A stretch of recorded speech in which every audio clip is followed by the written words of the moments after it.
नमस्कार दोस्तों, progressive classes में आपका स्वागत है। आज है तारीख 7 अक्टूबर और आज हम डिस्कस करने जा रहे हैं 7 अक्टूबर के महत्वपूर्ण न्यूज एवं आर्टिकल्स को जो राष्ट्रीय संस्करण में आए हैं और आपके एग्जाम के पॉइंट ऑफ व्यू से इम्पोर्टेंट है। स्टार्ट करने से पहले हम आपसे क्षमा चाहते हैं कि काफ़ी लेट वीडियो अपलोड किया जा रहा है। ऐसा हो रहा है ना कि एक दो दिन से सुबह में टाइम नहीं मिल पाता, उसके बाद ड्यूटी से आने के बाद वीडियो बनाना और उसे अपलोड करना, तो इसमें थोड़ा सा टाइम लग जा रहा है। तो इसके लिए हम आपसे क्षमा चाहते हैं। एक दो दिन और इस तरह की समस्या होगी, उसके बाद फिर हम कंटिन्यू हो जाएंगे अपने टाइम पे।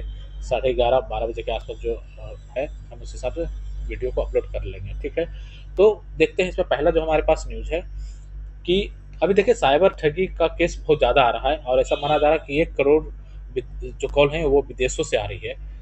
जो संचार विभाग और टेलीकॉम कंपनियां हैं उनका मानना है कि 45 लाख कॉल को हम विफल कर दे रहे हैं, लेकिन फिर भी 1 करोड़ से अधिक कॉल जो है विदेशों से आ रहे हैं। तो इसके लिए कहा जा रहा है कि डिजिटल इंटेलिजेंस प्लेटफॉर्म को लॉन्च किया गया है ताकि साइबर अपराध और वित्तीय धोखाधड़ी के लिए टेलीकॉम संसाधनों पर रोक लगाया जा सके। अब साइबर अपराध के केस में बहुत सारे नामी ग्रामी लोग भी इसमें ठगे जा रहे हैं। कस्टम, ड्रग्स, सेक्स रैकेट के नाम पर डिजिटल गिरफ्तारी और फिर ठगी, ऐसे केसेस देखने को मिल रहे हैं। अभी ऐसा ही डिजिटल अरेस्ट का एक मामला एक महिला के साथ किया गया, जहाँ पे उसको कॉल करके बताया गया कि आपकी जो बेटी है वो गलत चीज़ों में संलिप्त पाई गई है। तो उसके बाद उस महिला को हार्ट अटैक आया और उसकी डेथ हो गई। तो ऐसे सारी चीज़ देखने को मिल रहे हैं। ठीक है, तो उन्हीं सब चीज़ों को ध्यान में रखते हुए यहाँ पे जो I4C है, इसने एक तरह से नोटिफिकेशन जारी किया है और कहा है कि देश में डिजिटल अरेस्ट के बढ़ते मामलों के मद्देनजर Indian cyber crime coordination centre ने सार्वजनिक परामर्श जारी कर कहा है कि सीबीआई, पुलिस या ईडी कॉल के जरिए गिरफ्तार नहीं करते। इसे घोटाला बताते हुए आगाह किया गया है कि इंटरनेट के जरिए होने वाले ऐसे अपराध का शिकार ना बने। ऐसे अपराधों की शिकायत केंद्रीय हेल्पलाइन नंबर 1930 या वेबसाइट दिया हुआ cybercrime.gov.in, इस पे आप बताएं। ठीक है, तो ये जागरूकता के लिए बहुत ही इंपॉर्टेंट है और आपसे भी हम ये रिक्वेस्ट करते हैं कि आपके आस पड़ोस में या आपके साथ, आपके फैमिली मेंबर के साथ, किसी के साथ भी इस तरह की चीज़ें हो रही है तो आप इस नंबर पे कॉल कीजिए और साइबर क्राइम को आप उसके नोटिस में लाइए। ठीक है, अगला देखते हैं। लद्दाख से ब्रह्मांड के रहस्य जानेगा सबसे ऊंचा गामा रे टेलीस्कोप।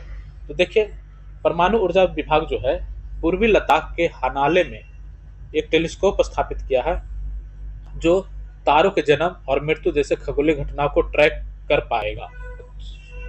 ठीक है, तो परमाणु ऊर्जा विभाग का भाभा परमाणु अनुसंधान केंद्र ये टेलीस्कोप बनाया है। लद्दाख के गांव हनाले में इसको स्थापित किया गया है और देखते हैं इसके बारे में क्या कुछ डिटेल है। चांद की धरती कहे जाने वाले लद्दाख में दुनिया का सबसे ऊंचा गामा रे टेलीस्कोप ब्रह्मांड के रहस्यों को, तो दुनिया का सबसे ऊंचा गामा रे टेलीस्कोप कहाँ स्थापित किया गया है? तो ये लद्दाख में स्थापित किया गया। हमारे लिए एक फैक्ट हो गया। और वास्तविक नियंत्रण रेखा करीब हनाले गांव में डार्क नाइट सेंचुरी में स्थापित अत्याधुनिक गामा टेलीस्कोप विशेष रोबोटिक आंख है जो आकाश में तारों के जन्म और मृत्यु जैसी घटनाओं को ट्रैक करेगी। एक और चीज यहाँ पे, डार्क नाइट सेंचुरी कहाँ है? डार्क नाइट सेंचुरी है लद्दाख में। दो चीज हमने यहाँ पे जान लिया। गामा रे टेलीस्कोप किसके लिए है? तो आकाश में तारों के जन्म और मृत्यु जैसी घटनाओं को ये ट्रैक करेगा। ठीक है, समुद्र तल से 4270 मीटर की ऊंचाई पर होने के कारण यह दुनिया का सबसे ऊंचा गामा रे टेलीस्कोप है। ठीक है, तो गामा रे टेलीस्कोप बड़ी इंजीनियरिंग उपलब्धि है। इसे परमाणु ऊर्जा विभाग के भाभा परमाणु अनुसंधान केंद्र मुंबई ने बनाया है।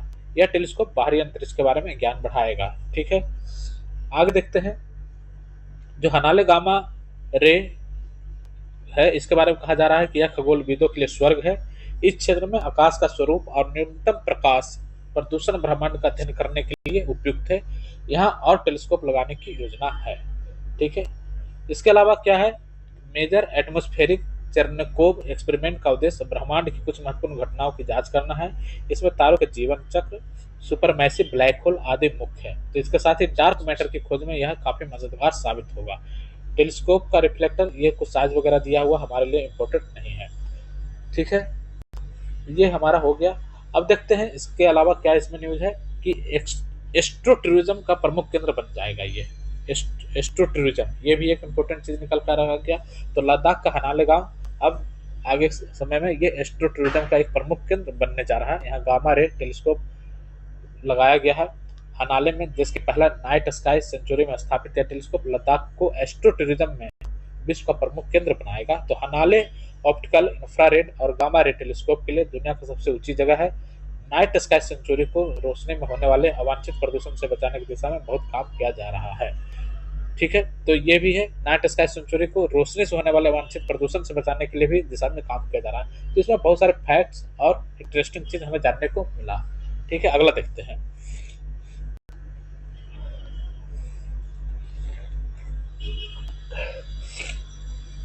एम्स में स्वचालित रोबोटिक सिस्टम से बार्डो में पहुंचेगी दवा। तो दवा पहुंचाने के लिए स्वचालित रोबोटिक सिस्टम का इस्तेमाल किया जाएगा एम्स में। यहाँ पे आर्टिफिशियल इंटेलिजेंस और रोबोटिक्स तकनीक के इस्तेमाल के बारे में चर्चा किया जा रहा है। तो जो बीपीएससी होता है, बीपीएससी का साइंस टेक का एक पोर्शन होता है पेपर 2 में, वहाँ पर इसके बारे में आपको लिखने के लिए बहुत ही अच्छा एक एग्जाम्पल हो सकता है आर्टिफिशियल इंटेलिजेंस या रोबोटिक्स के बारे में जब लिखना हो तो इसी क्रम में एम्स में अपने स्टोर के दवाओं के भंडारण, वितरण और प्रबंधन के लिए स्वचालित रोबोटिक इन्वेंट्री सिस्टम लगाएगा। ठीक है, तो स्वचालित रोबोटिक इन्वेंट्री सिस्टम से ये पूरा जो एम्स है वो लैस हो जाएगा। इसके माध्यम से वार्ड में मरीजों को दवा पहुंचाई जाएगी और दावा है कि एम्स इस तरह की सुविधा देने वाला देश का पहला सरकारी अस्पताल होगा। ठीक है, तो बहुत ही अच्छा स्टेप है ये। अगला देखते हैं। देखिए, कार्डिक अरेस्ट के बहुत सारे केसेस देखने को मिलते हैं। तो कार्डिक अरेस्ट पे कहा जा रहा है कि यदि सीपीआर देते हैं समय से, तो सीपीआर देने से उसकी जान बचाई जाती है। तो सीपीआर, अब जैसे अभी रामलीला में मंचन जब हो रहा था, वहां से हार्ट अटैक से एक व्यक्ति की मृत्यु हो गई जो राम करोल निभा रहा था। तो सीपीआर क्या होता है? कार्डियो पार्मेनरी रेस्टिसेशन। ठीक है, तो इससे जान बचाई जा सकती है। हार्ट अटैक होने पर हृदय गति तेज हो जाती है, वेंट्रिकुलर टेंचिकोर्डिया इसको कहते हैं। इससे हृदय ब्लड पंप करना बंद कर देता है, इसे हम कार्डिक अरेस्ट कहते हैं। तो ऐसी स्थिति में यदि 3 मिनट में डिफिब्रिलेटर से सीपीआर ना मिलने पर मरीज की मौत हो जाती है। तो हार्ट अटैक के 50% मरीजों की मौत अस्पताल पहुंचने से पहले हो जाती है। यहाँ कुछ कार्डिक अरेस्ट के बारे में बताया गया है। तो ये थोड़ी जानकारी के लिए बहुत इंपॉर्टेंट है।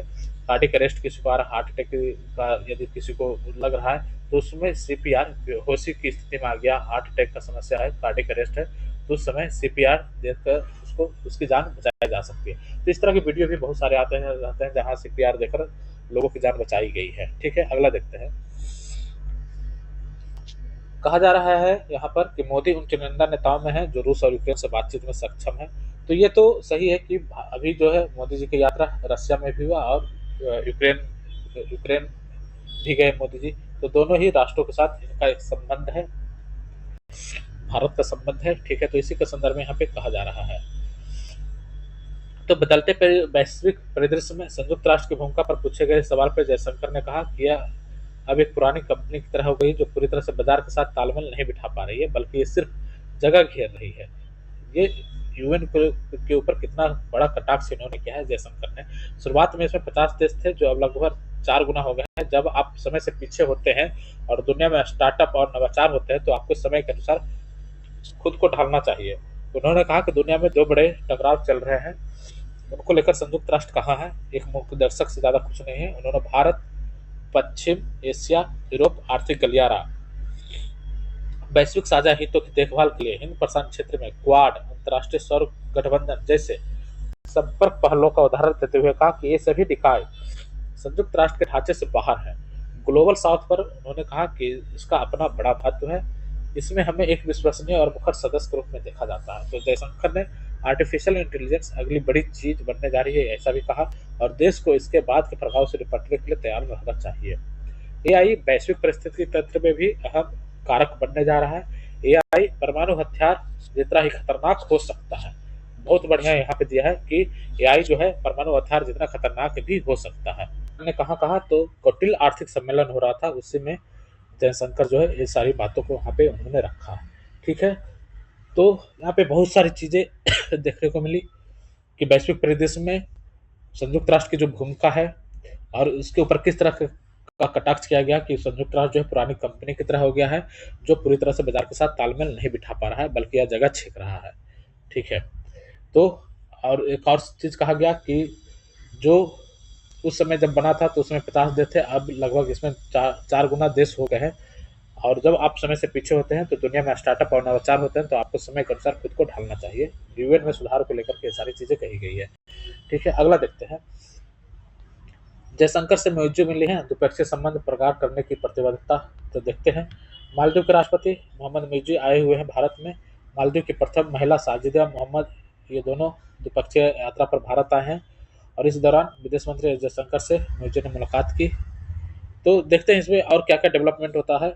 आज प्रधानमंत्री मोदी से भी म्यूजी की मुलाकात होने वाली है, तो कल के न्यूज में इसका जो भी विस्तार से आएगा उसके बारे में हम चर्चा करेंगे। ठीक है, अगला देखते हैं। भारतीय नौसेना के प्रथम प्रशिक्षण स्क्वाड्रन के जहाज ओमान पहुंचा।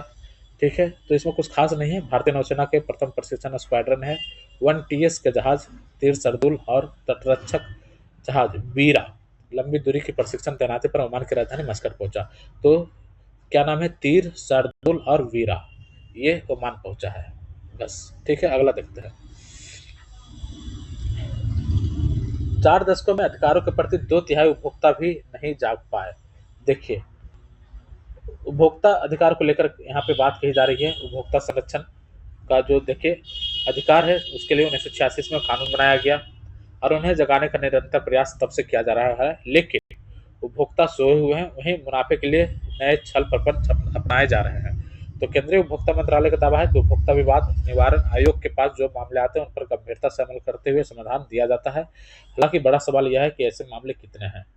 दरअसल सरकार की ओर से हाल में ऐसा कोई सर्वे नहीं कराया गया जिससे पता चल सके कि कितने उपभोक्ताओं को सतर्क किया गया। जागो ग्राहक जागो का कितना असर हो पाया। उपभोक्ता अधिकारों पर काम करने वाले एनजीओ कट्स इंटरनेशनल ने केंद्र सरकार की मदद से 2011-12 में सर्वे करवाया था, जिससे पता चलता है कि मात्र 20% उपभोक्ता ही अधिकारों के प्रति सचेत है। तो कट्स के एसोसिएट डायरेक्टर का कहना है कि 13 वर्ष बाद भी हालात बहुत नहीं बदले हैं। जागरूकता में 5 से 10% की वृद्धि हुई है। तो स्पष्ट है, तमाम प्रयास के बावजूद भी अब तक अधिकतम 30% उपभोक्ता ही जाग पाए हैं।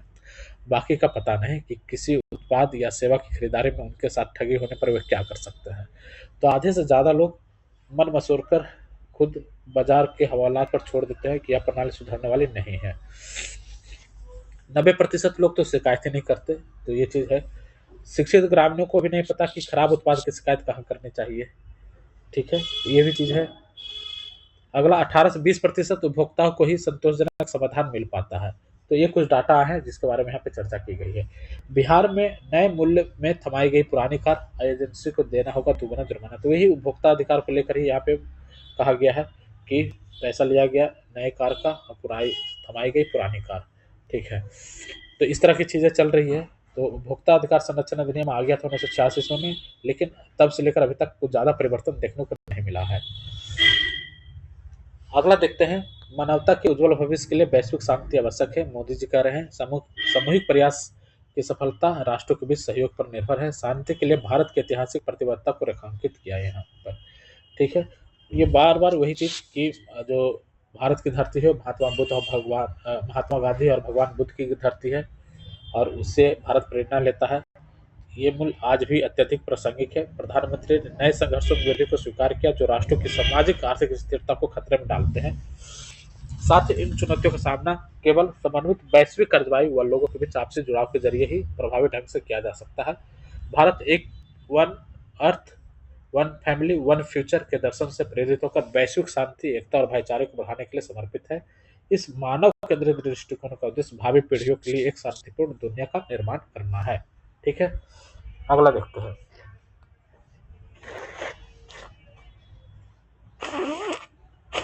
तो निजी क्षेत्र के साथ परमाणु ऊर्जा क्षमता बढ़ाने की तैयारी चल रही है।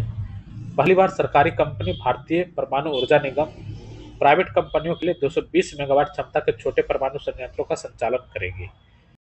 ठीक है, और कहा जा रहा है कि 2025 की शुरुआत में प्रगति होने की संभावना है। परमाणु संयंत्र के लिए धन और भूमि प्राइवेट कंपनी उपलब्ध कराएगी, लेकिन संयंत्र का प्रबंधन एनपीसीआईएल द्वारा किया जाएगा। तो परमाणु ऊर्जा विभाग के तहत आने वाली सरकारी कंपनी द्वारा संयंत्र का प्रबंधन और संचालन किए जाने के कारण परमाणु ऊर्जा अधिनियम में संशोधन की जरूरत नहीं पड़ेगी। ठीक है, तो यहाँ प्राइवेट एजेंसियों को भी अब परमाणु ऊर्जा के क्षमता विकास के लिए तैयारी की जा रही है।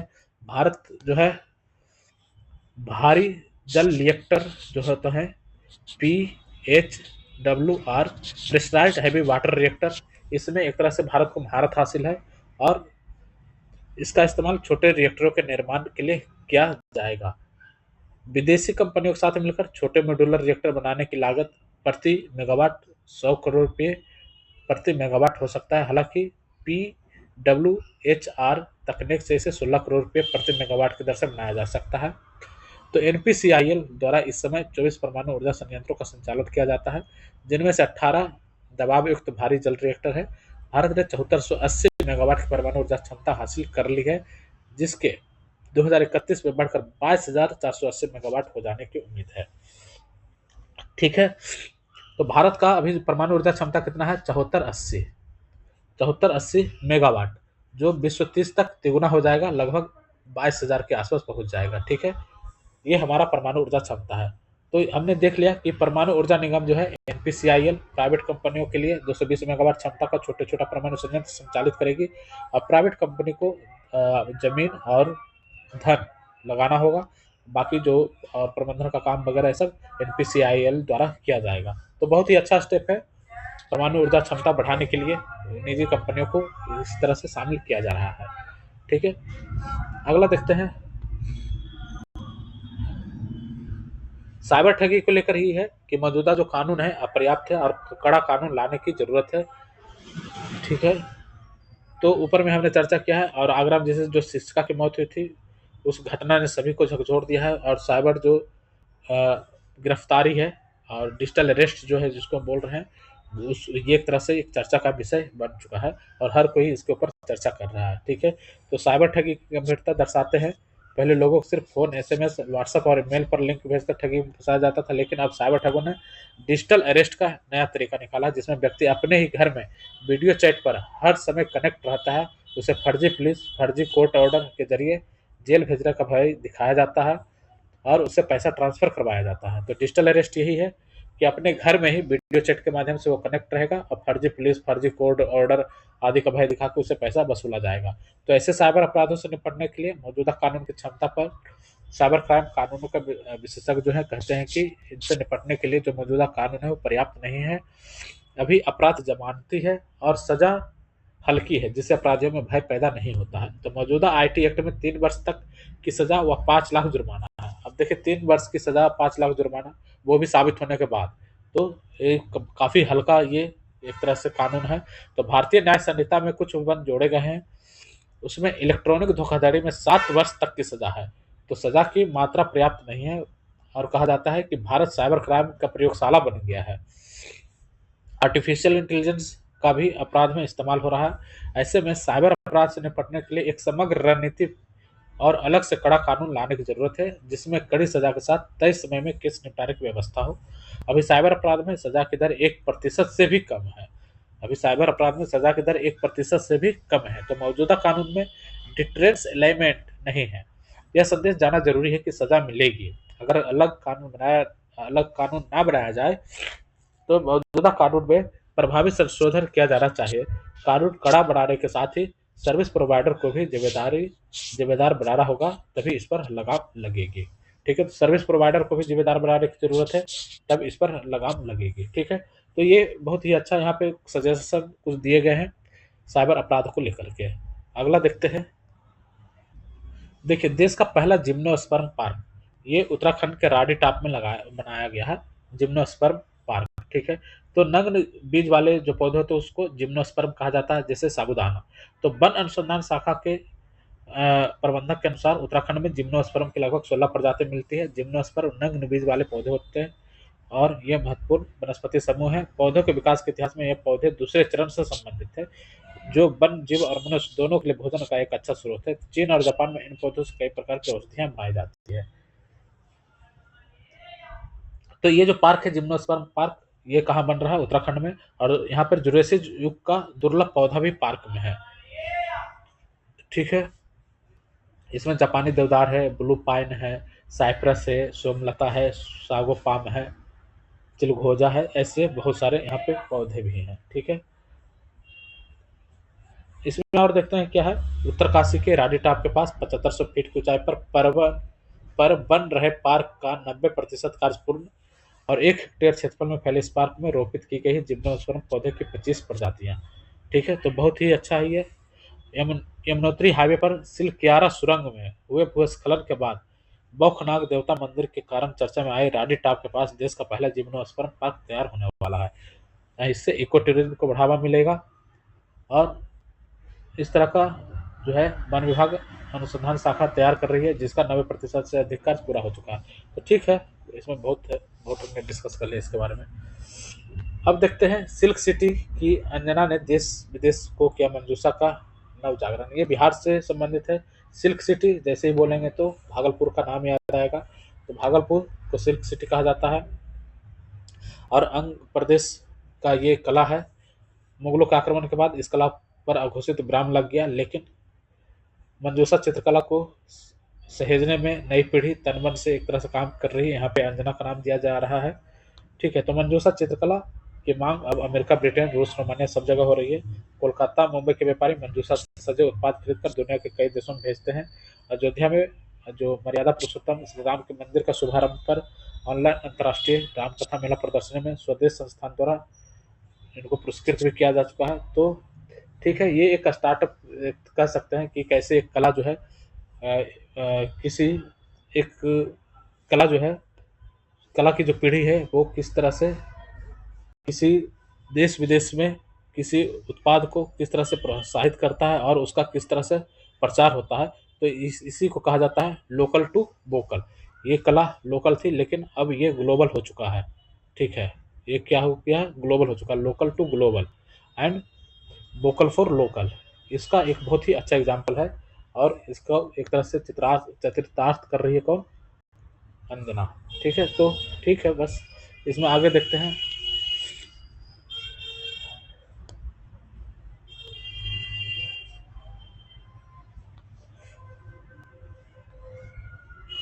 देखिए, पश्चिम एशिया के बारे में हमने कल चर्चा किया था। तो पश्चिम एशिया से जो चुनौती निकल कर आ रही है और जो एक तरह से युद्ध का भय है वो अभी भी बना हुआ है। और यदि ऐसा कुछ होता है तो इससे क्या समस्याएं उत्पन्न होगी।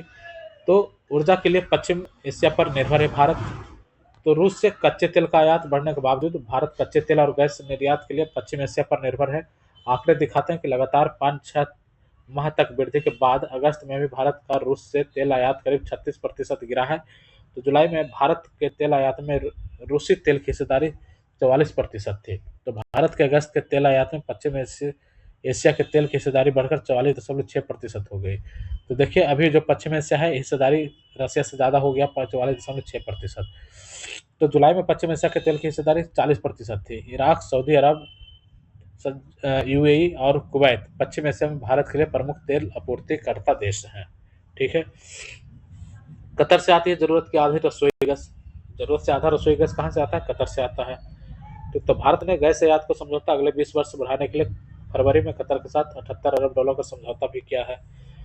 ऊर्जा सुरक्षा के मोर्चे पर मदद करेंगे ये देश। तो युद्ध के खतरे के बावजूद भारत के लिए राहत की बात है कि सऊदी अरब, यूएई, कुवैत और कतर जैसे देश ईरान इजरायल संघर्ष में नहीं है।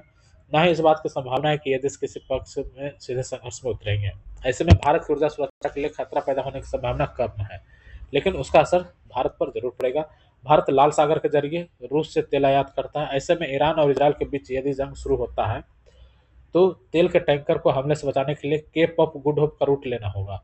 इसके अलावा हॉर्मुज स्ट्रेट का रूट बंद होना भी एक चुनौती होगा। भारत कतर से एलएनजी और इराक व सऊदी अरब से तेल इसी रूट से मंगाता है। तो हरमुज ओमान और ईरान के बीच स्थित है। हरमुज कहाँ है, ओमान और ईरान के बीच में है। ठीक है, आप जब मैप बनाते होंगे तो आप देखते होंगे, जैसे ये भारत का मैप है। ठीक है, इस तरह से कुछ चीज़ें हैं। ठीक है, तो यहाँ पर ओमान है और ये ईरान है। ठीक है, तो यहाँ पर हारमुज है। तो हारमुज जो है ओमान और ईरान के बीच स्थित है। यह पर्शियन गल्फ को गल्फ ऑफ अमन और अरब सागर से जोड़ता है। हारमुज किसको जोड़ता है, बहुत इंपॉर्टेंट है, देखिए इसको। हारमुज जो है ओमान और ईरान के बीच स्थित है। अभी मैप में हमने बताया था, फिर से इसको बनाते हैं।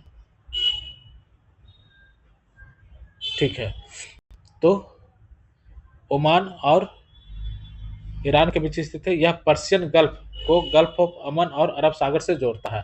अरब सागर है। हार्मुज दुनिया का सबसे अहम तेल चोक पॉइंट है, क्योंकि बड़ी मात्रा में तेल की आपूर्ति यहाँ से होती है। तो भारत अपना 2/3 तेल और आधा एलएनजी हार्मुज के जरिए ही आयात करता है। ठीक है, अगला देखते हैं। आर्थिक वृद्धि पर भी असर डालेगी ऊंची तेल कीमतें। तो पश्चिम एशिया में ईरान और इजरायल के बीच युद्ध छिड़ जाने से अंतर्राष्ट्रीय बाजार में कच्चे तेल की कीमत बढ़ेगी। भारत अपने तेल और गैस की जरूरत का बड़ा हिस्सा आयात करता है। ये सब हमने ऊपर चर्चा कर लिया है। मॉर्गन स्टैनली की रिपोर्ट के अनुसार तेल की कीमतों में $10 प्रति बैरल की वृद्धि सभी एशियाई अर्थव्यवस्थाओं में उपभोक्ता कीमतों में 0.2 से 1.4% तक प्रभावित कर सकती है। ठीक है, तो बहुत ज़्यादा डाटा हमें नहीं रखना है। बस जो काम की चीज़ है उसे हम रखेंगे। ठीक है, आईएमसी का भी काम बाधित होगा। आईएमएक के बारे में हम जानते हैं। ये जो जब G20 हुआ था समिट, वहाँ पर आईएमएक का कंसेप्ट निकल कर आया था, जिसको हम क्या बोलते हैं, India middle east economic corridor.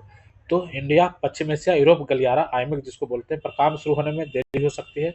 G20 सम्मेलन में इस गलियारा की घोषणा हुई थी। आईएमएक के तहत पूर्वी गलियारा भारत को गल्फ रीजन से जोड़ेगा और उत्तरी गलियारा गल्फ रीजन को यूरोप से जोड़ेगा। ठीक है, तो 2 गलियारा भारत बना रहा है, तो इसमें दोनों गलियारे जो हैं, उत्तरी और पूर्वी गलियारा, दोनों इस आईएमएक में शामिल होगा। ठीक है, इसके बारे में, इस जो गलियारा है इसके बारे में हम कभी डिटेल से इसी को डेडिकेटेड कभी चर्चा करेंगे। ठीक है, अगला देखते हैं। मध्य एशिया में भारत के आसान पहुंच के लिए ईरान का सहयोग जरूरी है। तो भारत लंबे समय से मध्य एशिया तक आसान पहुंच बनाने के लिए प्रयास कर रहा है। इसके लिए भारत ईरान में चबहार बंदरगाह को विकसित कर रहा है। ईरान के जरिए भारत को रूस से व्यापार करने में भी सहूलियत मिलती है और लागत भी कम आती है। तो ईरान हमारे लिए इम्पोर्टेंट है। पड़ोसी देश या पड़ोसी क्षेत्र के साथ भारत के संबंध हमेशा चुनौतीपूर्ण रहे हैं। आज़ादी के बाद हमने पाकिस्तान के साथ अच्छे रिश्ते रखने का प्रयास किए, लेकिन हमें अफगानिस्तान या ईरान के लिए रास्ता देने को तैयार नहीं हुआ पाकिस्तान। इसके बाद भारत ने कोशिश की कि ईरान के चबहार बंदरगाह के जरिए वह अफगानिस्तान तक पहुंचे और मध्य एशिया में अपनी पहुंच सुनिश्चित करे। लेकिन बाद में अमेरिका ने ईरान पर प्रतिबंध लगाया और भारत से भी अनुरोध किया कि आप ईरान से तेल नहीं खरीदें। हालांकि भारत के अनुरोध पर अमेरिका ने चबहार बंदरगाह पर भारत ईरान के बीच समझौते को प्रतिबंध से बाहर रखा। इसके बाद रशिया यूक्रेन के बीच जंग शुरू हुआ। इस बीच भारत ने रूस से तेल, उर्वरक, दूसरी चीजें खरीदी। इसके लिए भी रास्ता ईरान नहीं रहा। भारत ने सोचा कि वह ईरान के जरिए मध्य एशिया और रूस तक आसान पहुंच बना लेगा। जब हाउती ने समुद्र में व्यापारिक जहाजों पर हमले शुरू कर दिए तो स्वेज नहर का रूट काफी अव्यवहारिक लगने लगा। ऐसे में ईरान होकर जाने वाला रास्ता और भी आकर्षक हो गया। ऐसे में भारत ने सोचा कि अगर वह ईरान के जरिए रूस और यूरोप तक पहुंच जाए तो समय और भी कम लगेगा और 30% खर्च भी कम होगा। लेकिन इसी बीच हमास इसराइल पे हमला करता है और लंबे समय से आतंकवाद के खिलाफ भारत जो है लड़ रहा है। भारत पहला देश है जो 3 दशक पहले ही पूरी दुनिया से अपील करता रहा कि विश्व में कहीं भी आतंकवाद को प्रोत्साहन नहीं मिलना चाहिए। हालांकि उस समय दुनिया को यह बात समझ में नहीं आई। 2001 में 9/11 अटैक होता है, उसके बाद आतंकवाद की भयावता आई। तो हमास ने इसराइल के तमाम हमलों के बावजूद उसके बंधकों को रिहा नहीं किया। वही इसराइल का मानना है कि ईरान हमास और हिजबुल्ला की फंडिंग कर रहा है और उसको हथियार मुहैया करा रहा है। एक तरह से वह प्रॉक्सी के जरिए इसराइल पर हमला करवा रहा है। अमेरिका और इसराइल काफ़ी पहले से ईरान में हमले करते आ रहे हैं। कभी उनके वैज्ञानिकों को मारते रहे या दूसरे हम ठिकानों को निशाना बनाते रहे। तो हाल में जब हसन नसरुल्ला मारा गया और ईरान में एक और हमास नेता की मौत हुई, तो इस तरह की जो घटनाएं हमें सब पता है। शशांक जो पूर्व विदेश सचिव रहे उसके द्वारा ये लिखा हुआ है। ठीक है, से ये हमने देख लिया कि ईरान से जो माल जब हम मंगाते हैं, एक तो हमारे साथ उसका अच्छा संबंध होने के कारण मध्य एशिया में हमें एक पहुंच मिलता है। उसके अलावा जो ट्रांसपोर्ट कॉस्ट है वो लगभग 30% कम हो जाता है। ठीक है, अगला देखते हैं।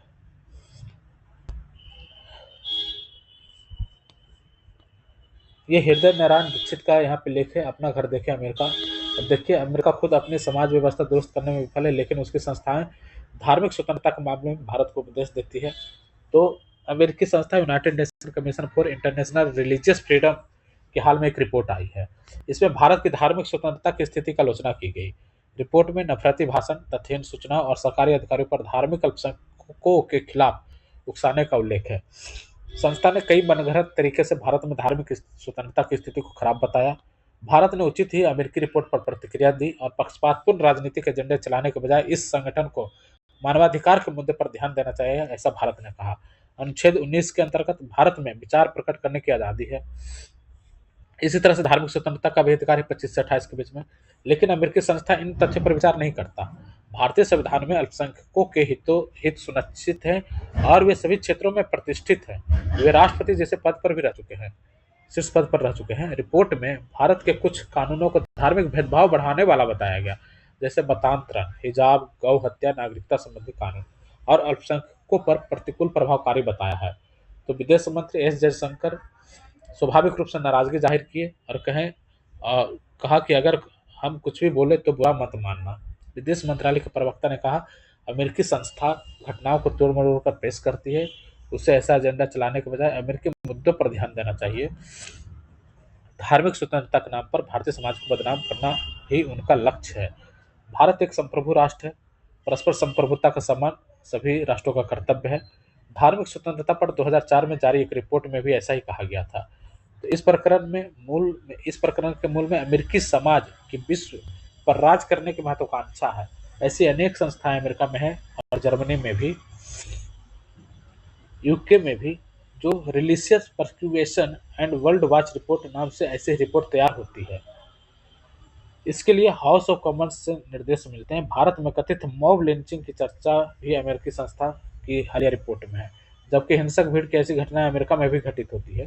कुछ समय पहले एक श्वेत पुलिस अधिकारी डेरेक चेविन ने श्वेत जॉर्ज फ्लॉयड की निर्मम हत्या की थी। उसके परिणाम स्वरूप श्वेत अश्वेत के बीच दंगा भड़का था। ब्लैक लाइव्स मैटर्स नाम से अभियान भी चला था। तो काले गोरे के भेद हिंसा तक जाते हैं। इतिहास साक्षी है कि अमेरिकी समाज में अश्वेतों को घर छोड़ने को मजबूर किया गया था। ऑस्ट्रेलिया, अमेरिका, कनाडा में एशियाई मूल के लोगों के साथ नस्ली भेदभाव की शिकायतें अक्सर आती रहती है। तो अमेरिका अपने देश में व्याप्त हिंसा की चिंता नहीं करता। लोग सरेआम गोलियां चलाते हैं। आर्म लाइसेंस की कोई व्यवस्था नहीं है। बच्चे के हाथ में पिस्तौल है, नशे की गोलियां हैं। 20% अमेरिकी भाषा विज्ञानी ने अमेरिकी समाज के बारे में चिंता जताई। हार्वर्ड एजुकेशनल रिव्यू के संपादकों ने हिंसा और नौजवान विषय पर उनका साक्षात्कार लिया।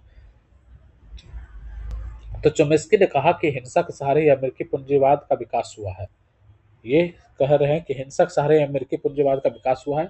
अमेरिकी महाद्वीप के आबाद करने वाले ब्रिटेन और यूरोप के गोरे व्यापारी यहाँ आए। हजारों साल से यहाँ रहने वाले आदिवासियों को संहार किया। जो बच्चे उन्हें उजाड़ स्थानों से ढकेल दिया। चोम्स्की ने उन आदिवासियों को इंडियन कहा। याद रहे, कोलंबस सहित जो लोग अमेरिका का पता लगा सके वे दरअसल भारत का पता लगाने के लिए निकले थे। देखिए, अब ये चीज जब यहाँ पे पढ़े ना कि चोम्स्की ने उन आदिवासियों को इंडियन कहा, ये चीज इंटरव्यू में मेरे से पूछा गया था। मैं बीपीएससी का इंटरव्यू जब देने गया था उसमें पूछा गया था कि रेड इंडियन के बारे में, कि रेड इंडियन कहाँ के निवासी हैं। तो हमने बताया था यूएसए में। तो फिर वहाँ से फिर बहुत सारे क्वेश्चन पूछे गए कि रेड इंडियन, इंडियन इसको क्यों बोलते हैं, फिर किसने कहा था। तो देखिए, चोम्स्की ने कहा था। चोम्स्की ने उन आदिवासियों को रेड इंडियन कहा था। और चोम्स्की देखिए, हालांकि उस समय हमें ये पता नहीं था। देखिए यहाँ पे क्या लिखा हुआ है। 20% अमेरिकी भाषा विज्ञानी ने नोम चोम्स्की ने अमेरिकी समाज के बारे में चिंता जताई थी। और हार्वर्ड एजुकेशनल रिव्यू के संपादकों ने हिंसा और नौजवान विषय पर उनका साक्षात्कार लिया। चोम्स्की ने कहा कि हिंसा के सहारे अमेरिकी पूंजीवाद का विकास हुआ है और इन्हीं के बारे में कहा जो बच्चे उन्हें उजाड़ स्थानों पर ढकेल दिया। चोम्स्की ने उन आदिवासियों को इंडियन कहा। तो रेड इंडियन के को लेकर के काफी सारे क्वेश्चन पूछे गए थे इंटरव्यू में हमसे। ठीक है, तो याद रहे, कोलंबस सहित जो लोग अमेरिका का पता लगा सके वे दरअसल भारत का पता लगाने निकले थे। अमेरिकी समाज मूल रूप से ही हिंसा के विचार पर आधारित है। अमेरिकी समाज परस्पर लड़ता झगड़ता हुआ टूटता हुआ है। अमेरिकी समाज में ईसाई समुदाय 2 भागों में विभाजित है और बहुधा टकराव देखने को मिलते हैं। अमेरिका में मानवाधिकार का उल्लंघन समान घटना है। अमेरिका खालिस्तान समर्थकों पर कोई कार्रवाई नहीं करता। इसमें कनाडा भी शामिल है। जो देश अपनी समाज व्यवस्था दुरुस्त करने में विफल है वह भारत को अपने एजेंडे पर चलाना चाहता है। तो अधिकांश अमेरिकी श्रेष्ठता ग्रंथि के शिकार हैं। वे सारी दुनिया को मार्गदर्शन और उपदेश देना चाहते हैं। वे विचार प्रकट करने के सभी साधनों को अपनाते हैं। यूरोपीय भी इनके संगी साथी हैं। ब्रिटेन के पूर्व प्रधानमंत्री विंस्टन चर्चिल ने कहा था, भारत राजनीति की इकाई नहीं है बल्कि भौगोलिक अमूर्तता है। ये चर्चिल का स्टेटमेंट काफी फेमस है। ठीक है, तो भारत कभी स्वतंत्र राष्ट्र नहीं हो सकता, ऐसा चर्चिल ने कहा था। ब्रिटिश क्राउन से अलग होने के बाद भारत के लोग जंगल में जाकर लड़ेंगे। उन्होंने यह भी कहा था कि एक शिक्षित वायसराय भारत में शांति व्यवस्था बनाए रख सकता है। चर्चे की बात गलत निकली। भारत अपने पुरुषार्थ, पराक्रम एवं दृढ़ संकल्प से स्वतंत्र हुआ, सफल राष्ट्र साबित हुआ। संप्रति पूरा विश्व भारत की ओर देख रहा है। मूलभूत प्रश्न है कि ऐसी तथ्यहीन टीका टिप्पणी से कैसे बचा जाए। क्या भारत को भी प्रतिकार स्वरूप ऐसे ही संस्थाओं का विकास करना चाहिए? ऐसी टिप्पणियों का ठोस प्रतिकार आवश्यक है। तो अमेरिकी समाज में किशोरों को भी अपराध में लिप्त देखा जाता है, तब किसे दोष दें? वहाँ परिवार के मुखिया समान तौर पर बच्चों को समय नहीं देते। आत्मनिर्भर होते ही बच्चों और संरक्षक अलग अलग हो रहते हैं। इसके विपरीत भारत में परिवार नाम की संस्था दृढ़ और मजबूत है। मजबूत परिवार घर चलाने के साथ ही सामाजिक कार्यक्रम में हिस्सा लेते हैं। समाज प्रेमपूर्ण ढंग से चलता है। अमेरिका में ऐसा नहीं होता। दुर्भाग्य से वे भारतीय समाज के मुख्य तथ्यों पर ध्यान नहीं देते। अमेरिका ने स्वतंत्रता प्राप्ति के लगभग 150 साल बाद महिलाओं को मताधिकार दिया, बल्कि भारत में पहले आम चुनाव से ही महिलाओं को मताधिकार का समान अधिकार दिया गया। तो भारतवासी विश्व को एक अखंड सत्ता और परिवार मानते हैं। वसुधैव कुटुंबकम भारत का संकल्प है। अमेरिका को भारत के राष्ट्र जीवन से सीखना चाहिए। ये उत्तर प्रदेश विधानसभा के पूर्व अध्यक्ष है हृदय नारायण दीक्षित, और यहाँ पे बहुत सारी चीज इनके द्वारा लिखा गया और अमेरिका को किस तरह से एक तरह से उनका एक आईना दिखाया गया अमेरिका को, यहाँ पे इस लेख में हमें दिख रहा है। और बहुत सारी चीज़ों का इन्होंने चर्चा किया, मानवाधिकार से लेकर के समाज, सोसाइटी, मॉब लिंचिंग, सारे मुद्दों के ऊपर यहाँ पे चर्चा किया हमने। वहाँ का जो गन कल्चर है उसका क्या इफेक्ट उसके नौजवानों के ऊपर हो रहा है, वहाँ ब्लैक एंड व्हाइट का किस तरह से तनाव देखने को मिलता है, ईसाई समुदाय अलग अलग बटे हुए हैं, बहुत सारे मानवाधिकार के उल्लंघन के केसेस देखने को मिलते हैं। उसके बारे में अमेरिका खुद मतलब उस पर विचार नहीं करता, और अन्य राष्ट्रों, भारत को वो इस तरह से उसके बारे में संस्था कुछ ऐसे संस्थाओं का निर्माण करके एक तरह से बदनाम करने का प्रयास किया जाता है। ठीक है, अगला देखते हैं ड्रग्स का खतरा। तो ये अभी कुछ खेप पकड़ाया गया था उसके ऊपर है। आरक्षण के भीतर आरक्षण बाहर उन 12 राज्यों में वर्गीय एकता मजबूत हुई जहां यह पहले से लागू है। देखिए, ये केसी त्यागी हैं, जदयू के महासचिव रहे हैं ये। तो वर्गीय एकता टूटने की चिंता अनुचित, ऐसा यहाँ पे कहा जा रहा है। तो सुप्रीम कोर्ट का अभी जैसे डिसीजन आया था कि रिजर्वेशन के अंदर रिजर्वेशन होना चाहिए, अर्थात जातियों का उपवर्गीकरण SC ST में होना चाहिए, और यहाँ पर भी क्रीमी लेयर जैसे कंसेप्ट लाने की बात कही गई थी। तो उस पर पुनर्विचार आज का दाखिल की गई। फिर उस पर फिर सुप्रीम कोर्ट का डिसीजन आया कि इसमें पुनर्विचार करने जैसी कोई बात नहीं है। तो उसी को लेकर केसी त्यागी यहाँ पे कुछ कह रहे हैं, देखते हैं क्या है। सुप्रीम कोर्ट ने कोटा यानी आरक्षण के भीतर आरक्षण की इजाजत देने वाले फैसले पर एक बार फिर से मुहर लगाई। कोर्ट ने SC ST को वर्गीकरण की अनुमति देने वाले अपने फैसले के विरुद्ध दाखिल 2 दर्जन से अधिक पुनर्विचार याचिका दाखिल किया। कोर्ट ने कहा कि इसमें कोई खामी नहीं है। 6-1 से फैसला दिया गया, और जरूरतमंद को आरक्षण देने के लिए राज्य SC ST वर्ग में वर्गीकरण कर सकते हैं, ऐसा सुप्रीम कोर्ट ने कहा, ताकि सरकारी नौकरी और शिक्षण संस्थानों में कुछ पिछड़े SC ST समूहों के लिए दूसरों की तुलना में ज्यादा आरक्षण सुनिश्चित किया जा सके। तो सुप्रीम कोर्ट के इस फैसले पर कई राजनीतिक दल अब भी एकमत नहीं हो पा रहे हैं। उन्हें लगता है कि इस वर्गीय एकता को खतरा है,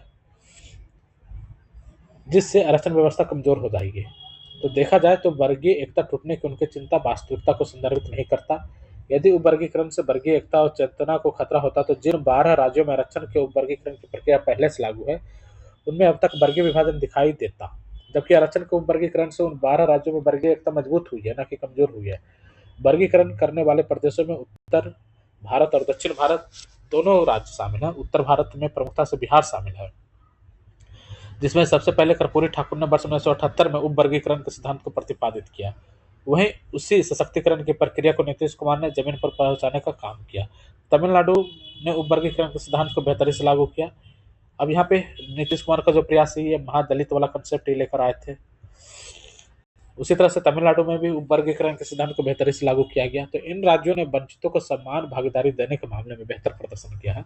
इसलिए एकता टूटने और आरक्षण प्रक्रिया को कमजोर करने वाले तर्क वास्तविकता से परे हैं। तो भारत में स्वतंत्रता प्राप्ति के बाद विभिन्न राजनीतिक दलों ने जाति संरचना की जड़ों को कमजोर करने एवं वंचित तबकों की भागीदारी के लिए आरक्षण जैसी व्यवस्था को अंतिम जन तक पहुंचाने के लिए उपवर्गीकरण की व्यवस्था लागू करने के कदम उठाए हैं। उत्तर प्रदेश में पहला कदम मुख्यमंत्री हेमवती नंदन बहुगुणा ने 1975 में छेदीलाल साथी आयोग के गठन करके किया था। तो कर्पूरी ठाकुर और हेमंत हेमवती नंदन बहुगुणा समकालीन थे, और बहुगुणा से पहले बिहार में मुंगेरी लाल कमीशन का गठन हो गया था। तो बहुगुणा से पहले मुंगेरी लाल का गठन भी हुआ था, मुंगेरी लाल कमीशन का। तो साथी आयोग, छेदीलाल साथी, तो साथी आयोग ने उत्तर प्रदेश के पिछड़े वर्ग की 3 श्रेणियां विभाजित की। यूपीपीसीएस वालों के लिए बहुत इंपॉर्टेंट है, यदि पूछ दिया जाए साथी आयोग किससे संबंधित है, तो पिछड़े वर्ग की श्रेणियों के विभाजन से संबंधित है, जिसमें 29.5% आरक्षण की सिफारिश की गई थी। तो आयोग ने पहला श्रेणी में भूमिहीन और अकुशल मजदूरों को 17%, दूसरा श्रेणी में दस्तकार और किसानों को 10%, तीसरा श्रेणी में मुस्लिम पिछड़ी जातियों को 2.5% आरक्षण देने की सिफारिश किया था। लेकिन कई कारणों से बहुगुणा सरकार इन सिफारिशों को लागू नहीं करी। उत्तर प्रदेश के मुख्यमंत्री रहे राजनाथ सिंह ने 2001 में हुकुम सिंह की अध्यक्षता में सामाजिक न्याय समिति का गठन किया। उसके गठन का प्रमुख उद्देश्य आरक्षण के लाभ की जांच करना था। तो समिति ने अपनी रिपोर्ट में बताया कि आरक्षण का लाभ उन लोगों तक नहीं पहुंचा जिनके लिए यह लक्षित था। उसने अनुसूचित एवं पिछड़े वर्ग की सूची को वर्गीकृत करने की सिफारिश की, ताकि अतिवंचित तबके भी आरक्षण का लाभ उठा सके। समिति ने पिछड़ा वर्ग के आरक्षण को 3 वर्गों में बांटने का सुझाव दिया। उसने पहले वर्ग के लिए 5%, दूसरे वर्ग के लिए 8, इस तरह से कुछ कुछ प्रतिशत है। ठीक है, कुछ ये पहले की स्टोरी के बारे में ये बता रहे हैं क्या क्या हुआ था। तो ठीक है, तो अति पिछड़ा वर्ग बहुसंख्यक जातियों का विविध समूह है, जिसके अंतर्गत कारीगर, बुनकर, श्रमिक, मछली पालन वाले ये सब आते हैं। तो ये जातियां आज भी आरक्षण व्यवस्था में नहीं आ पाई है। ये सारी जातियां व्यक्तिगत सेवाएं देने वाली अथवा न्यूनतम भूमि का स्वामित्व रखने वाली जातियां हैं। इनमें से कुछ ऐसी भी जातियां हैं जिनके साथ छुआछूत जैसा सामाजिक भेदभाव होता है। इसलिए ये जातियां अनुसूचित जाति की सूची में रखे जाने की अर्हता रखते हैं। भाजपा का सबसे बड़ा वोट बैंक भी यही अति पिछड़ी जातियां हैं, जिन्हें सरकार से उम्मीद है कि वह उनकी भागीदारी के लिए रोहिणी कमीशन की रिपोर्ट को लागू करेगी। रोहिणी कमीशन का यहाँ पे चर्चा किया गया है, लेकिन अब तक यह रिपोर्ट ना प्रकाशित की गई है, ना ही इसे लागू किया गया है। इसलिए अति पिछड़ा वोट बैंक भाजपा से निराश प्रतीत होता दिख रहा है। इसके उदाहरण हालिया लोकसभा चुनाव में देखने को मिले, जहां यूपी में भाजपा को जबरदस्त झटका लगा। यदि योगी आदित्यनाथ यूपी में इस वोट बैंक को बनाए रखना चाहते तो उन्हें 2026 में होने वाले पंचायत चुनाव से पहले पंचायत स्तर पर ओबीसी के लिए आरक्षित ग्राम पंचायत की सीटों का वर्गीकरण करना चाहिए, जिससे अति पिछड़े वोट को लंबे समय तक जोड़े रखा जा सकता है। यह प्रयोग बिहार में नीतीश कुमार कर चुके हैं, जिससे आज भी अति पिछड़ी जातियों का वोट बैंक उनके साथ है। यदि अति पिछड़े के उत्थान के संदर्भ में कोई ठोस कदम नहीं उठाए जाते तो यह वर्ग नए सामाजिक राजनीतिक विमर्शों को जन्म दे सकता है। तो ये किसी त्यागी के यहाँ पर लेख था जातियों के उप वर्गीकरण को लेकर के, और क्या क्या चीज डेवलपमेंट हुआ और कौन कौन से कमेटी बनी, उसको यहाँ पे बहुत अच्छी तरह से मैंने यहाँ पे रखा है। यहाँ पे रोहिणी कमीशन की भी चर्चा की गई, और जो अति पिछड़ी जातियों का वोट है खास करके उसके लिए यूपी में क्या किया जाना चाहिए और बिहार से किस तरह से प्रेरणा लिया जा सकता है इस मुद्दे पर, इसके यहाँ पे ये चर्चा कर रहे हैं। ठीक है, अगला देखते हैं, अभिव्यक्ति पर अंकुश से नहीं स्वार्थों की सिद्धि। तो ये जो लेख है इसके बारे में हम कल चर्चा करेंगे। इसमें फिर काफ़ी टाइम लग जाएगा। इसके अलावा भी 2-4 यहाँ पे न्यूज है। ऑलरेडी जो हमारा टाइम है ये लगभग 40 मिनट के आसपास हो गया है। तो कल हम इस टॉपिक को डिस्कस करेंगे, जब टाइम मिल जाएगा तो एक्स्ट्रा हम इसे रखेंगे। ठीक है, और कल हम मिलते हैं किसी कल के न्यूज और एडिटोरियल के साथ। ये आपको सीरीज अच्छा लग रहा है तो आप हमें कमेंट में बताइए, और अपने दोस्तों को शेयर भी कीजिए, चैनल को सब्सक्राइब कीजिए, ताकि हमें थोड़ा मोटिवेशन भी मिल सके। देखिए हम आपके लिए कितना टाइम निकाल कर हम कोशिश कर रहे हैं कि जो महत्वपूर्ण चीज़ है उस पर विचार करना चाहिए। ज़्यादातर लोग जो हैं इन सारी चीज़ों से दूर हैं, अनभिज्ञ हैं, या फिर बस इसे एक पेपर समझकर इसे छोड़ देते हैं। लेकिन इसमें क्या क्या फैक्ट्स हैं, कितने महत्वपूर्ण चीज़ें हैं जो आपके एग्जाम के लिए बहुत ज़रूरी हो सकता है, आपके मेंस के लिए ज़रूरी हो सकता है, इंटरव्यू आप देने जा रहे हैं तो आपके अवेयरनेस को ये बढ़ाएगा, आपके लेखन शैली में बहुत ही सुधार लाएगा। ये बहुत सारे अच्छे अच्छे शब्द इसमें मिलते हैं जिसका आप इस्तेमाल कर सकते हैं अपने लेखन शैली को सुधार करने में। तो ऐसे बहुत सारी चीज़ें हमें एक न्यूज़पेपर से सब कुछ देखने को मिल जाता है। तो आपको आधा घंटा 40 मिनट इसको देना है। ठीक है, इससे बहुत ज़्यादा नहीं है कि इससे टाइम बर्बाद होने जा रहा है। आप दोस्तों के साथ बात करते हुए शाम में आप कहीं घूमने जा रहे हैं, आप मेट्रो में ट्रैवल कर रहे हैं, कहीं जा रहे हैं, तो आप ईयरबड लगाकर आप इसको सुन लीजिए। आधा घंटा का आप 1.25 में सुन लीजिए, 1.5 में सुन लीजिए, लेकिन आप इसे सुनिए डेली।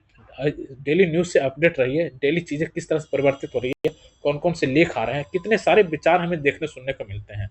ठीक है, बहुत सारे डायमेंशन हर एक टॉपिक के ऊपर हमें यहाँ पे पता चलता है।